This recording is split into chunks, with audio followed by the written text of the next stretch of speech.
AP మాజీ మంత్రి అంబటి రాంబాబు మాట్లాడుతున్నారు. లైవ్ లో చూద్దాం. మధ్యలో తీసుకొచ్చి ఈ సిటీ ఇన్వెస్టిగేషన్ గురించి మాట్లాడేటువంటి పరిస్థితి చేస్తారు. ఈ సిటీ ఇన్వెస్టిగేషన్ లో ఇద్దరు ప్రధానమైనటువంటి ఇన్వెస్టిగేటర్స్ ఉన్నారు. వాళ్ళు ఎవరంటే ఒకటి ఆంధ్రజ్యోతి, రెండు ఈనాడు. ఫ్రంట్ పేరు రాసేస్తారు.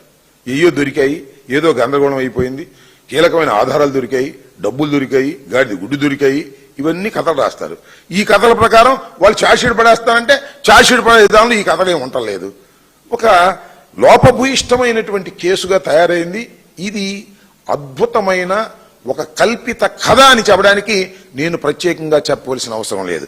ఈ సిట్ ఇన్వెస్టిగేషన్ ప్రారంభమైన దగ్గర నుంచి ఇప్పటిదాకా జరుగుతున్నటువంటి వ్యవహారాలు గాని, అరెస్టులు గాని, అరెస్ట్ చేసిన తర్వాత బెయిల్ ఇస్తున్న తీరు గాని, ఆ తర్వాత వీళ్ళు ఇన్వెస్టిగేషన్ టీం సంబంధించిన వాళ్ళు ఛార్జ్షీట్ పడేస్తే ఆ ఛార్జ్షీట్ ను గురించి ప్రశ్నిస్తున్నటువంటి విషయాలు కానీ, ఆ ఛార్జ్షీట్ రిటర్న్ అయితే మళ్ళా తిరిగి సరైన సమయంలో పెట్టలేకపోవటం కానివ్వండి, లేదు ఈ 11 కోట్ల రూపాయలు ఎక్కడి నుంచి వచ్చాయి, ఎలా తీసుకొచ్చారు, దీని నెంబర్లేంటి, వీటి చెస్ట్ లో కలపకండి అని చెబితే దానికి సమాధానం చెప్పలేనటువంటి పరిస్థితుల్లో ఇవాళ ఏదైతే విచారణ ఇన్వెస్టిగేషన్ డిపార్ట్మెంట్ ఉందో అది పిల్లి గంతులు వేస్తూ కుప్పగంతులు వేస్తూ చేస్తున్నటువంటి విధానం చూస్తుంటే సిట్ అనేది ఒక అద్భుతమైన కథని, అది చంద్రబాబు నాయుడు గారు, లోకేష్ గారు అల్లిన కథకి రూపకల్పన చేసేటటువంటి ప్రయత్నంలో ఉంది తప్ప వాస్తవాలను బయటకు తీసుకొచ్చేటటువంటి కార్యక్రమంలో లేకపోవటం చాలా దురదృష్టకరం.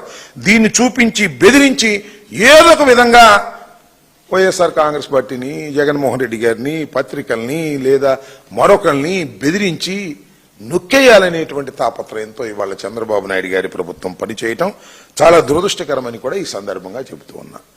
ఈ మొట్టమొదటి ఈ లిక్కర్ కేసు సంబంధించి 50,000 కోట్ల రూపాయలు దీనిలో స్కామ్ జరిగింది అని చెప్పారు. ఈ ఎల్లో పత్రికలు రాశాయి. కొందరు పోయిన తర్వాత తూచి 30,000 అని చెప్పారు.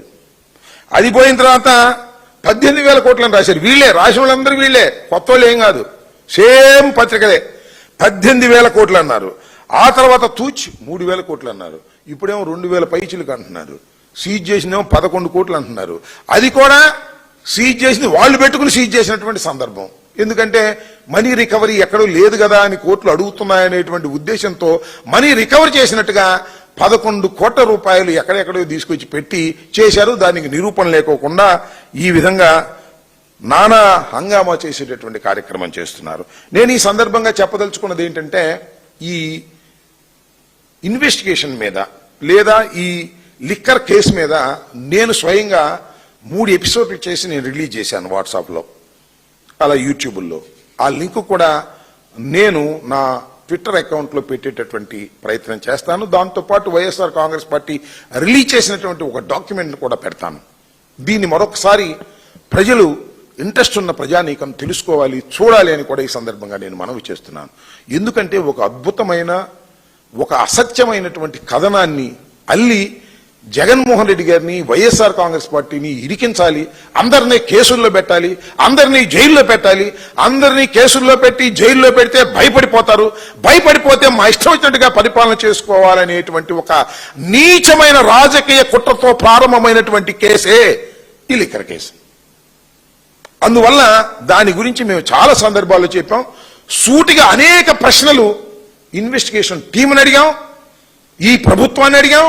ఒక్కదానికి కూడా సరైనటువంటి సమాధానం చెప్పలేనటువంటి పరిస్థితుల్లో ఇవాళ ఈ ప్రభుత్వ యంత్రాంగం ఉంది. కేవలం కక్ష సాధింపు ధోరణితో మాత్రమే ఈ కేసుని నడుపుతా ఉన్నారు. కాసేపేమో జగన్మోహన్ రెడ్డి గారి బంధువులు అంటారు, కాసేపు